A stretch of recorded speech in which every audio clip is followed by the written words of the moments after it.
Au début du film, on voit un père nommé Paul Maguire venir chercher sa fille Caitlin à l'école. Paul remarque alors que Caitlin a un tatouage, ce qui le met en colère et il la gronde immédiatement. Cependant, Caitlin essaie de le calmer en lui expliquant que le tatouage fait partie d'un projet scolaire. Ensuite, Paul ramène sa fille à la maison en lui conseillant de toujours donner le meilleur d'elle-même, surtout dans ses études. Un peu plus tard, Paul retrouve ses vieux amis Danny et Cain dans un bar tenu par Cain, où il prévoit de fêter son anniversaire en veillant à ce que l'événement se déroule sans problème, notamment en interdisant à Cain de servir de l'alcool à Caitlin ou à ses amis. La date est fixée au samedi suivant, Paul veut organiser une grande fête.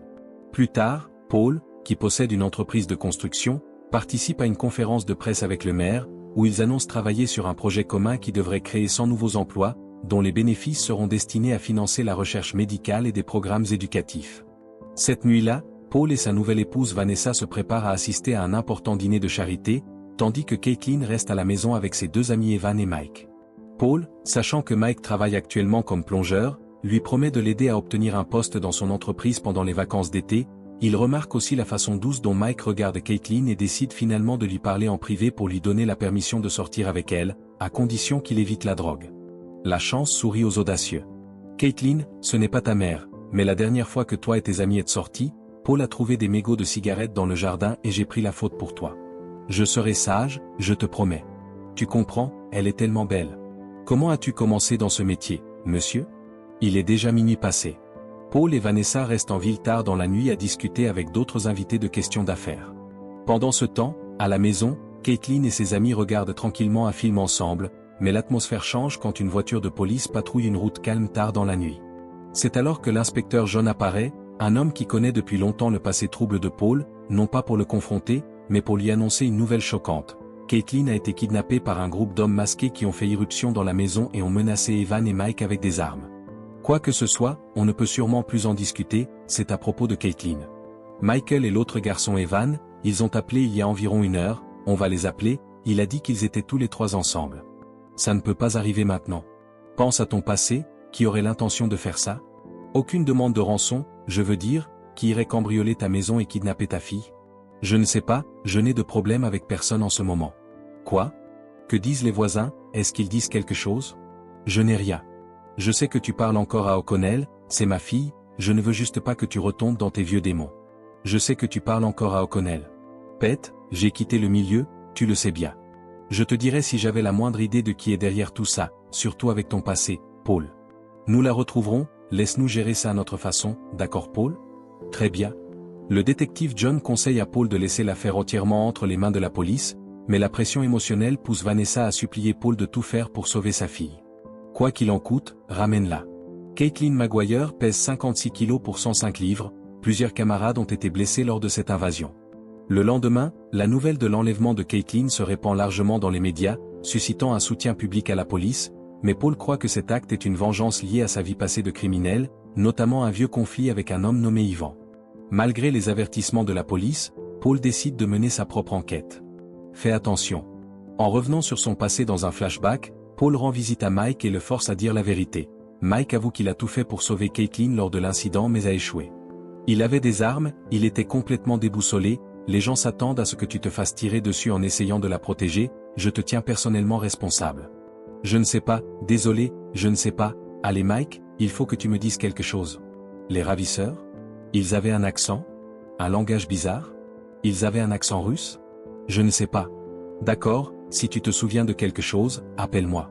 En quête d'indices, Paul fait appel à Kane et Danny, leur offrant de l'argent, mais ils refusent, préférant aider par loyauté fraternelle. La police me surveille de près, alors trouve cette Rose, qui a fait sa Polly? J'ai ma parole, on est comme une famille. Je sais exactement où chercher. Leur recherche mène à un certain Oliver, connu dans le milieu criminel, mais une confrontation avec sa copine ne donne rien, ils repartent bredouille.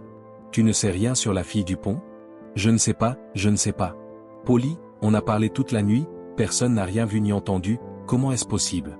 Celui qui l'a prise garde bien son secret, les bonnes ondes sont partout, Paul. On l'a retrouvée. La frustration de Paul atteint son paroxysme quand le corps de Caitlin est finalement retrouvé dans un canal d'évacuation, le laissant dévasté.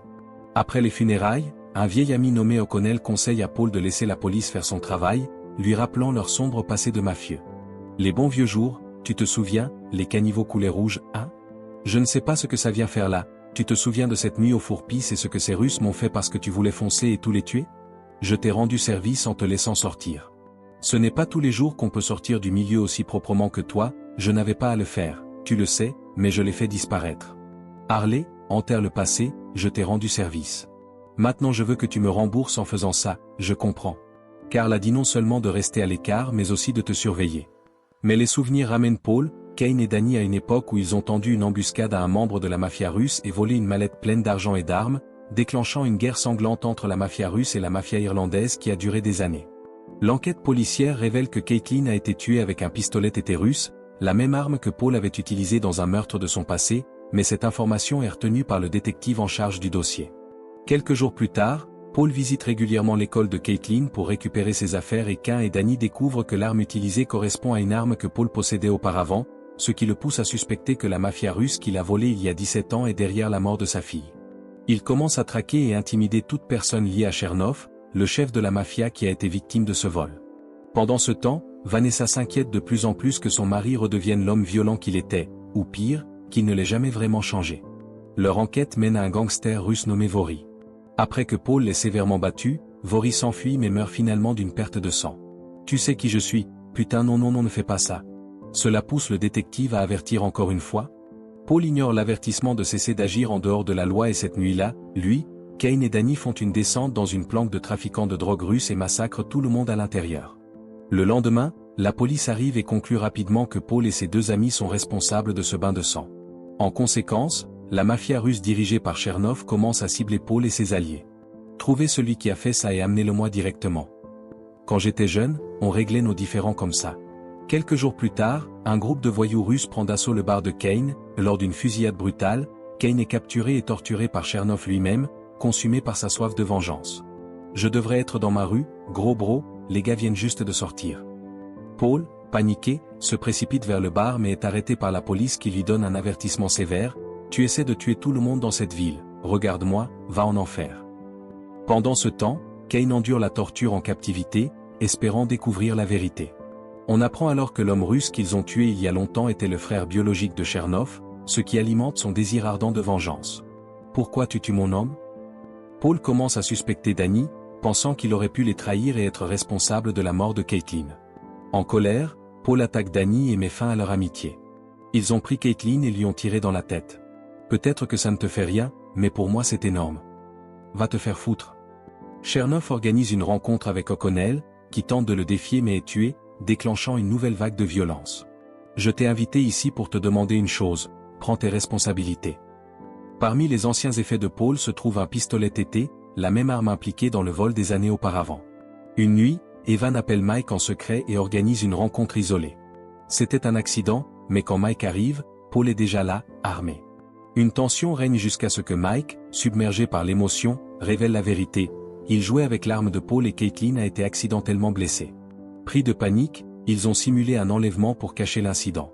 Je sais qu'on aurait dû le déposer. Non, il n'était même pas chargé. Pour faire croire à une intrusion. Tu es foutu. Je ne voulais pas la tuer, j'avais peur. Dévasté, Paul décide finalement de ne pas chercher vengeance et donne à Mike une chance de réparer son erreur. De retour chez lui, Paul appelle Vanessa et lui confie le début de sa vie criminelle, s'excusant de son passé et promettant de tourner cette sombre page. Ignorant que sa fin est proche, il raconte son premier meurtre, survenu lors d'une bagarre dans un bar quand on lui a tendu un couteau. Puis, dans un dernier moment de silence, Paul se poignarde à l'estomac juste au moment où la police entre dans la pièce arme au poing. Peu après, Vanessa arrive à la maison et regarde, les larmes aux yeux, le corps de Paul emporté par les autorités, marquant la fin tragique d'un père hanté par les ombres de son passé. Le passé est quelque chose qu'on ne peut effacer, mais la manière dont on choisit de le racheter définit qui nous sommes vraiment. Paul Maguire a essayé de protéger sa famille et de réparer ses fautes passées, mais les ombres de sa vie criminelle l'ont suivi jusqu'au bout, lui enlevant tout, y compris la fille qu'il aimait le plus. Cette histoire nous enseigne que la violence ne guérit jamais vraiment les blessures et que la vengeance ne fait que prolonger la chaîne de la souffrance. Dans la quête de la rédemption, l'honnêteté et le courage d'affronter la réalité sont bien plus puissants que la fuite par la colère. En fin de compte, le pardon de soi et le courage de choisir la paix sont les plus grandes forces qu'une personne puisse posséder.